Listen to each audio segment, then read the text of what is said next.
Welcome to the latest edition of our TechLaw video series, where we'll be talking about recent trends in M&A, specifically Tech M&A. My name is Jane Maginness, and I'm a Senior Associate in the DLA Piper corporate team in Melbourne, Australia. And I'm joined today by my colleague, Conor Dolphin, a Senior Foreign Legal Associate in the Sydney corporate team. Hi, Conor.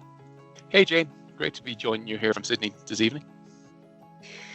Today, we're going to be discussing the trends and activity that we're seeing in Tech M&A. And given how popular a topic it is right now, we're also just going to touch a little bit on AI and where we might see that featuring in Tech M&A in the upcoming potential transactions as well later on in this talk. I think it's fair to say 2025 has not gone exactly as we expected so far. Late last year and earlier this year, we had been hearing from market participants that they were expecting an uptick in tech M&A activity during calendar year 2025. The big boom that was anticipated has taken off somewhat slower than expected, and what we're actually seeing is a continuation of last year. Transactions are still harder to get done, and exits just aren't happening in the levels that were anticipated. Yeah, I would agree with you on that, Jane. We haven't quite seen the same level of recovery to pre-pandemic levels that we're hoping for, and that's probably largely down to macroeconomic factors outside of a lot of the sector's control since the introduction of President Trump's tariffs and the knock-on effects that's been having on global trade. There's been uncertainty in the market, and that has been seen to slow down decision-making in moving ahead with M&A across the board, and Tech M&A is not excluded from that. Although there has been some notable exceptions. We've seen Google with its recent announcements of its largest ever acquisition of the cloud cybersecurity firm Wiz for $32 billion. So I think that deal offers some green shoots and touches on, and we'll go into it later, but it shows some of the reasons why we can be optimistic that an uptick in Tech M&A, once these macroeconomic factors settle down, is going to be possible, and we'll get into that later on. Yeah, I definitely agree with that, with the Wiz deal being such a big valuation. I think to get started, let's take a look and set the scene by sort of looking at what's happened in Tech M&A over the last few years. It really boomed over the pandemic period, in particular in 2021. That was a particularly strong year, both in respect of the number of deals, but also the deal values that we saw. Then in 2023, the global deal value in the tech sector fell to, in fact, a 6-year low. Then last year, while it started off strong, really took a nosedive in Q4. It's sort of generally accepted that that's likely influenced by uncertainty around the US election. I think notably as well, what we saw in total deal value spent was particularly noticeable for strategic buyers, being the large traditional Silicon Valley tech giants as well as other corporates. Their spend dropped significantly in 2023, and it just didn't fully recover in 2024. We also saw a dip in spending from private equity, but it just wasn't as impacted. And in our practice, we've still seen a decent number of PE firms making acquisitions, but just with lower deal values. So we feel like the PE transactions are still happening, just potentially with lower deal values. But going back to the large strategic buyers, what we saw between 2022 and 2023 was that both deal flow and the deal values dropped steeply. They didn't bounce back last year, and deal values really still remain particularly low, with the exception, of course, of the Wiz deal, which we mentioned earlier. Statistics from S&P Global show that M&A spend by the big tech companies like Google, Oracle, Meta, Amazon, Apple, Microsoft, Tesla, the sort of the big ones like that, were all impacted in that way. They really saw that significant drop-off in 2023. Yeah, Jay, I found that S&P data really interesting because it showed to me how you can't underestimate the impact that this drop-off in activity from the strategic acquirers is having on the overall Tech M&A market.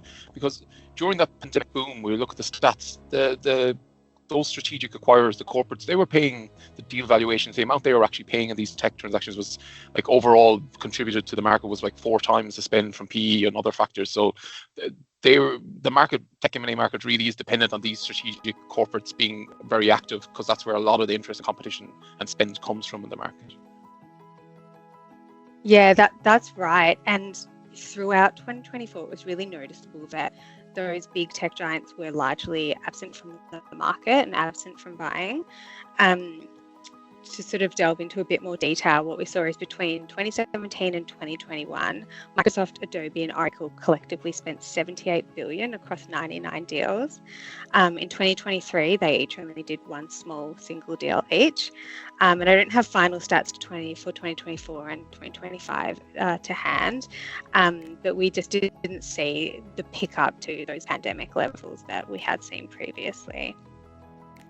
And we've seen similar things with some of the younger and smaller players in the market, including Block, Snap, and Twilio. We just don't see the levels of spend on M&A that was happening previously.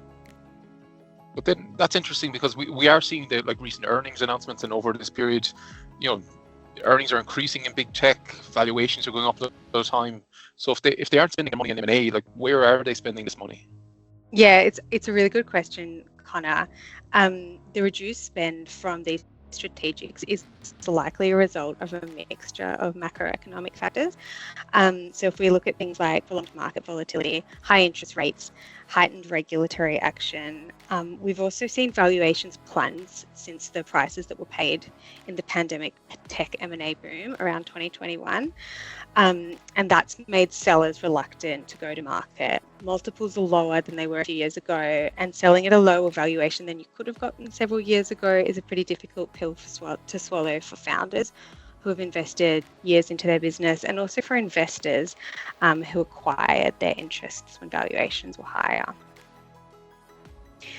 Another interesting driving factor behind strategic buyers stepping back from M&A has been the reallocation of their capital to another much hyped area, which of course is AI. I feel like we're hearing about that in every single tech podcast that comes up at the moment.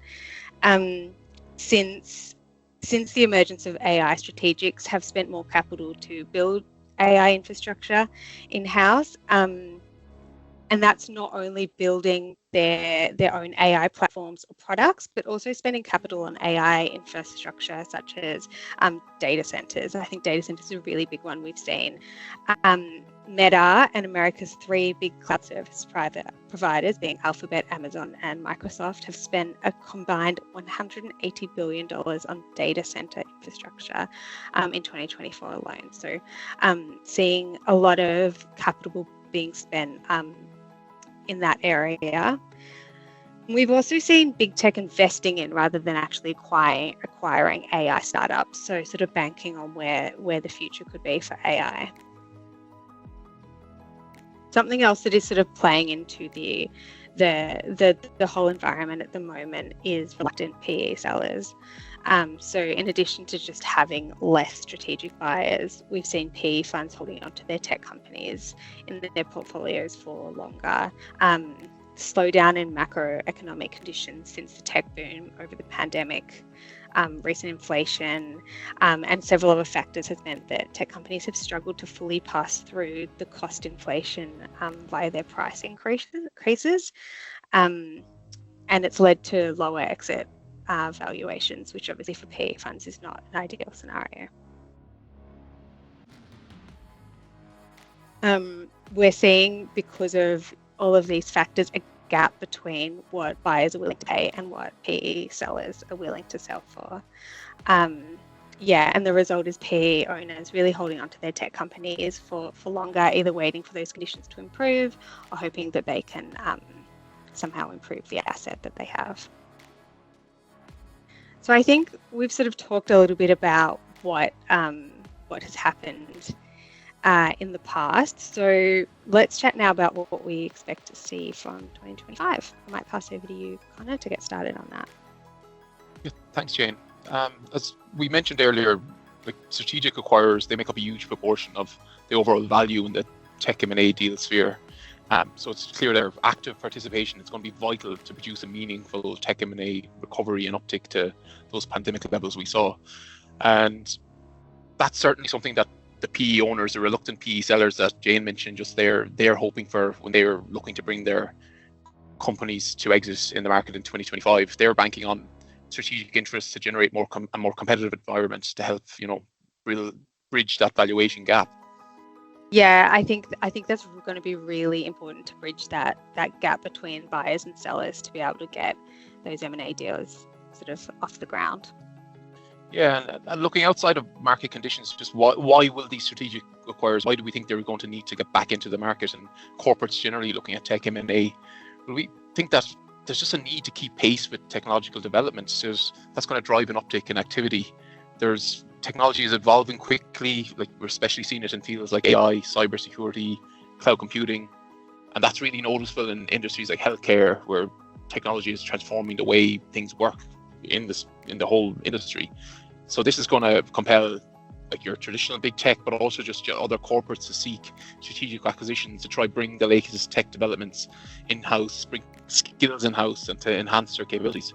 And we're going to see probably across the board in corporates pressure put on from boardrooms to stimulate growth, maintain a competitive edge by getting out there and acquiring the most cutting edge, latest tech asset to keep pace with your competition.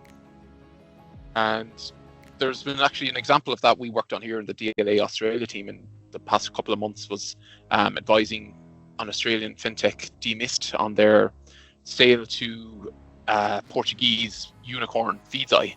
And we saw this was actually two corporates, Feedzai with private equity backing, but it was a combination for strategic benefits because Demist offers data management platform that's used by banks, whereas Feedzai operates an AI-powered financial crime prevention platform. It helps banks and other financial institutions detect fraud and money laundering and other crimes. So we saw this strategic acquisition come together as an opportunity to bring the data and the AI fraud detection capabilities together in a single platform that could be offered up to bank clients. So it's just an example that we see where corporates can see other data and other tech opportunities to enhance their existing offering. And other than the motivations behind strategic acquirers, another thing that's going to come in there is this AI angle we touched on, and where does that see it coming up in tech M&A deals? We're definitely expecting to see increasing demands from strategic acquirers in the AI field and definitely in other AI adjacent areas. Yeah, I definitely agree with that. I think any tech companies seeking exit will need to really embrace AI to ensure they're attractive to sellers. Companies that fail to utilize AI where it's appropriate for their products are going to find it harder to pursue an exit. Yeah, definitely. And one other area we're seeing is it's not quite straight up AI. It's the infrastructure around it. As data is becoming more important to train AI models. This means the security of data across networks is becoming more and more important. And like that was a driver behind the Google Wiz acquisition. As we see data as like a new form of oil in the AI world, and you want to secure it and look after it. So that was Wiz is a cloud cybersecurity company that provides tools to identify threats across various cloud environments. So it's going to be more and more important for managing security of data. And some of the other mega deals from 2024 were in the similar vein. We saw Cisco's acquisition of Splunk, again similar, trying to improve on the cybersecurity and analytics options available to Cisco in its management of data. And another example was HP's acquisition of Juniper Networks, and this again allowed HP's AI-enabled network offering to enable faster communications between servers. So it's not like they're developing models themselves for AI, but these acquisitions are all driven by a need to secure the infrastructure and make faster communications between servers to allow for that development on top of that. Outside of that, investment in areas and acquisitions in areas around the infrastructure, we are seeing the next generation of AI companies and startups develop, and we've seen, although VC funding has hit a low of 76 billion in Q1 last year, there's AI companies in that time since they're still continuing to attract a huge amount of capital and investment. Yeah, we're definitely seeing high rates of VC funding into AI companies. But with pure AI companies being younger, it's still sort of too early for us to see, how the valuations are going to come through on their exits. Yeah, I agree. It's only really going to be the most cutting edge use cases that's really in demand, and maybe from a strategic player that's going to look for those AI startups to become an M&A target in the short term. Yeah. But definitely as time progresses, there's going to be huge potential there and huge interest in those businesses. And then just moving on from, so we've touched on strategic acquirers, what might be motivating them, where they're moving ahead in 2025. And then on the other side, the private equity side, we're looking at like what might be the motivators there and what might drive that market in the year ahead. And from a starting point, there has been higher confidence levels and there were easing financing conditions. There may be still some macro issues at play, but we're thinking there is going to be more demand for PE-backed tech assets. And there's PE investors with substantial amounts of uninvested capital. They're definitely actively seeking opportunities in the market and in the tech sector. And this involvement not only provides capital, but it brings expertise in scaling businesses and improving operations from these under PE ownership. So that, again, we're seeing these platforms being built, bolt-on acquisitions, and then more and more M&A activity and exits afterwards. And that's definitely aligns with what we've seen in Australia in the last 18 months, where there's been strong levels of international and local PE interest in Australian tech assets. A key trend we're seeing is US-backed PE funds acquiring Australian tech businesses, mostly in the SaaS space, with platform acquisitions and in bolt-on acquisitions to build those platforms out.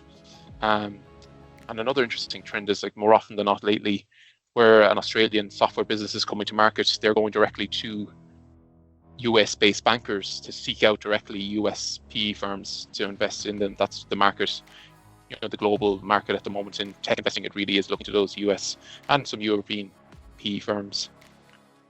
And on the PE side, we've also seen, touching on AI, and from a PE perspective, we have seen some examples of appetite from PE firms there for, AI and power tech businesses, like Thoma Brava's acquisition of Darktrace, the UK cybersecurity business, and then there was Vis Equity Partners and Stone's acquisition of Smartsheet, which was like a traditional SaaS-based workforce management platform, but incorporating AI tools. So again, as Jane touched on earlier, kind of incorporating AI into your product is going to be very important to looking for an exit to kind of make yourself more marketable and competitive and compelling to those strategic and PE investors. And just a few final points, I think, on the PE side. As we're looking at more PE interest in the tech sector, we have noticed there is definitely more closer investment committee scrutiny of proposed deals in diligence stage, and they're really testing the strategic rationales and valuations on these deals. So we aren't seeing very open purse strings and allowing huge valuations. They're being tested, especially on SaaS targets. We're seeing the importance of sticky customers, recurring revenue as a key valuation driver, and has a real focus on customer concentration levels and termination for convenience rights. Just when we're doing our own diligence, the legal impact, that legal diligence can have an impact on actual decisions to go ahead with transactions or not from a PE perspective. And then I think the final trend we're noticing on the mid-market side of PE deals, there's definitely an increased focus on specialist whole-co platforms that are looking to buy and build up platforms of ownership of specific targets in a specific, either a product or a geographic niche, and to continue to build those platforms up with a larger volume of smaller acquisitions. And again, we're also seeing a return to implementing operational improvements as a way to generate returns in the more traditional PE fashion. And I think we've touched on that. We're coming towards the end of our time, and we're definitely looking forward to seeing how the rest of our year is going to unfold with all of these opportunities in the tech M&A world. Yeah, definitely. Thanks for joining us. To stay updated with the latest insights, subscribe to our TechLaw series on YouTube or your usual podcast platform.